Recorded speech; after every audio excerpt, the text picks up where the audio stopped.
Eu sempre costumo dizer que um corpo parido não cabe na sociedade capitalista, assim, porque o capitalismo não quer ver a gente bem, não quer ver a gente trabalhando, não quer ver a gente vivendo, né? O capitalismo quer, o neoliberalismo quer ver as mulheres dentro de casa, sendo cuidadoras, cuidando dos seus homens, para que eles possam trabalhar e a gente fique nessa, né, nessa vida ali, dessa ilusão de que um dia vai melhorar.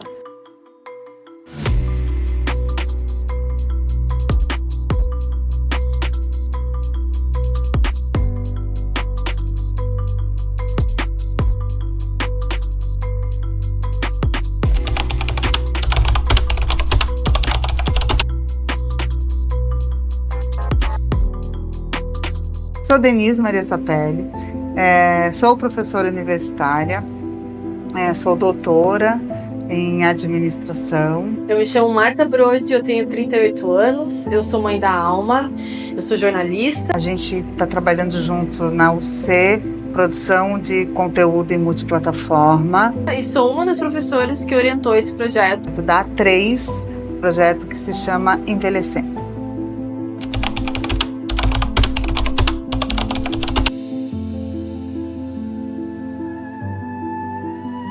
Todo o início do semestre, quando a gente se reúne para pensar em atividades, em propostas que vão acontecer durante aquele período, a gente sempre conversa em pautas que estão sendo discutidas, né, na sociedade, assim, seja uma política pública ou não. Esse sempre foi meio que o caminho que a gente percorre, assim, para pensar nesses projetos que vocês desenvolvem. Esse especificamente foi uma sugestão da Denise, que é uma pauta que também tem rondado ela, mas também a minha, assim, né? A gente sempre trabalhou muito, eu e a Denise, com pautas de mulheres, assim, independente do assunto, né? Mas as mulheres sempre foram pauta. E dessa vez a gente achou muito pertinente falar sobre a questão do etarismo, né? E daí que a gente foi, meu Deus, mas estamos com 4 estudantes, né? E como eles vão receber isso? Porque é uma pauta de muito envolvimento, né? A A3 já é muito envolvimento. Então, essa produção demandaria, né, pesquisa, entendimento de algo que não é lugar de fala deles, né? Que não é dentro da perspectiva feminina, quanto também dessa faixa etária, né? Então, a gente realmente acreditou que isso demandaria muito mais, mas foi extremamente acolhido. E eu acho que o olhar que vocês trouxeram para o projeto, nessa fase que a gente ainda vai ver toda a finalização, ele foi enriquecedor. Eu acho que vocês foram muito sensíveis na coleta e no tratamento das informações e o contato com essas pessoas. Então isso foi maravilhoso para a gente enquanto educadora, né, ver esse processo. Até porque a gente não trabalha só com pautas que dominamos, né? Então é importante a gente ter esse olhar aberto, né, a escrita aberta para esses problemas que a gente tem identificado, né? Eu, pessoalmente, ainda não cheguei aos 50, mas estou chegando aos 40, então a gente já sente os olhares, as críticas, as construções, né? E ouvir essas mulheres falando sobre isso durante o documentário foi muito importante também, assim, porque faz a gente ter empatia e se colocar em outro lugar, né? De o que me espera até lá, mas o que eu posso fazer para transformar. E acho que, e aí vocês podem falar muito melhor do que eu, mas quando vocês atuam num tema que também é desafiador para vocês, né, de um lugar que sai do conforto que a gente está acostumado, eu imagino que vocês saem daqui com uma outra visão também de mulheres mais velhas, né? Também a construção das narrativas, né? Então, Hollywood sempre trouxe a narrativa do homem mais velho ficar com a mais nova. Então, sempre foi comum isso, né? De ele largar a esposa, um casamento, etc., para de repente estar com alguém mais novo, se apaixonar por alguém mais novo. A menina mais nova se apaixonar pelo cara mais velho. E sempre isso foi, a nossa sociedade trata isso como uma coisa tranquila. Mas o contrário, não. Uma mulher mais velha se apaixonar por um cara mais novo, a sociedade vê como estranho. Hollywood também vê como estranho. Até pouco tempo, porque então está criando agora narrativas onde, até em função dessas outras produções, outros streamings que fazem suas produções paralelas aos estúdios, né, tradicionais de Hollywood, então eles estão criando narrativas onde a mulher mais velha fica com um cara mais novo e trazendo toda essa problemática para discussão, né? Eu acho que tem uma coisa que quando existe uma pauta pública, né, a imprensa, a teledramaturgia, o cinema tem esse olhar para isso e teletransporta, né, para dentro da sua produção. Ainda por muito tempo as mulheres mais velhas, assim, 50 mais, 60, né, acima de 50 anos, muitas delas ainda são tratadas dentro da teledramaturgia, por exemplo, como uma pessoa que não tem capacidade para nada, né? Que não tem desejos, que não tem ambições, que não se apaixona. É muito um estereótipo ainda do que a gente está acostumado a ver dessa mulher, né? Ou é sempre a mãe sofrida. E não é que não exista isso, mas é que sempre retrataram essas mulheres dessa forma. Né? E a gente é muito mais, né? A gente tem vontade de fazer sexo, a gente tem vontade de trabalhar, a gente tem vontade de sair, de viajar, de festejar. Claro, né? Guardada a devida proporção ali, porque, enfim, o cansaço ainda é um pouco maior. Mas é muito difícil, por exemplo, hoje em dia a gente vê uma mulher, sei lá, 50 mais como jornalista de cabelo branco. Né? Ainda tem que ter um padrão de uma mulher e sem tanto procedimento estético, né? Ainda precisa ser um padrão de mulher para que caiba dentro daquela linha editorial, assim. Então a gente tem visto um aumento, é possível fazer isso, mas a gente ainda tem muito a que aprender e que mudar, porque essas mulheres, elas são parte da sociedade, né? Muitas delas divorciadas, muitas delas não são casadas, não têm filhos, e sempre quando vão retratar é a mulher casada, né? Naquele papel da família tradicional brasileira. Então eu acho que são a passos lentos, assim, mas que a gente consegue ainda enxergar um pouco desse papel dentro dessa concepção cultural, né, que a gente tem. Se a gente fala de etarismo, né, muito provavelmente o discurso parte de um homem, né, assim, de uma sociedade, não do homem, mas uma sociedade que é patriarcal, que ainda acha que a mulher com 90 anos precisa ser um rosto de juventude, né, e agir da mesma forma e enfim, ter o corpo de uma menina de 20 anos, que é uma coisa humanamente impossível.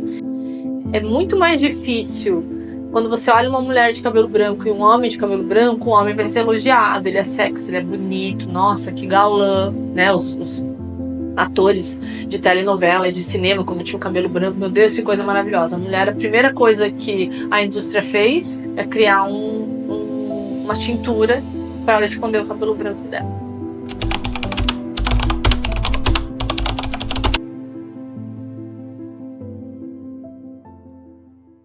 O meu nome é João Vitor, eu sou estudante de jornalismo aqui da Unisociesc Blumenau. Meu nome é Lúcia, tenho 28 anos, estudo aqui na Unisociesc de Blumenau. Eu sou o Marcos Paulo, sou estudante de jornalismo aqui na Unisociesc Blumenau. Meu nome é João Vitor Borges, eu sou estudante do curso de jornalismo da Unisociesc Blumenau. A gente faz parte da UC, então, de projeto de conteúdo multiplataforma. E o nosso trabalho é o trabalho da A3. Projeto Envelhecendo. A gente teve o privilégio de construir um documentário sobre uma nova perspectiva do envelhecer feminino. A maior experiência desse projeto é ter, então, esse contato com as nossas entrevistadas e aprender técnicas também de gravação e de edição e também esse lance de trabalho em grupo. Acho que isso é bem importante.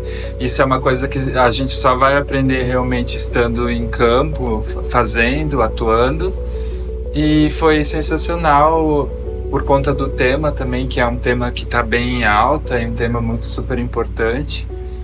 E não tem como negar que o trabalho ficou muito bom e que realmente a gente consegue transmitir a mensagem que a gente quis desde o início. Lidar com o tema, o envelhecimento feminino e em seguida a construção do projeto Envelhecendo foi bem desafiador.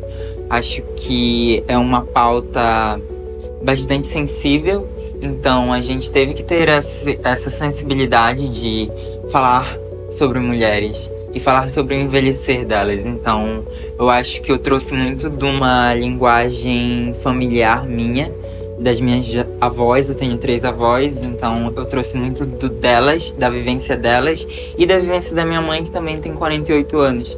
Então, falar sobre isso numa linguagem bem sensível foi muito construtivo também. O nosso documentário, ele aborda não só a necessidade de se reconhecer e combater o etarismo, mas também olhar para essa crescente população com mais de 50 anos. Então, a gente explorou ao longo do projeto como que se dá esse envelhecimento feminino, que é muito diferente do envelhecimento masculino por conta do machismo estrutural e por vários outros fatores sociais que tem na nossa sociedade, né? Eu acho um tema super importante porque envelhecer é um privilégio. Então, posso até falar, é um privilégio, claro, quando a pessoa tem boas condições de viver, né? Boas condições de envelhecer.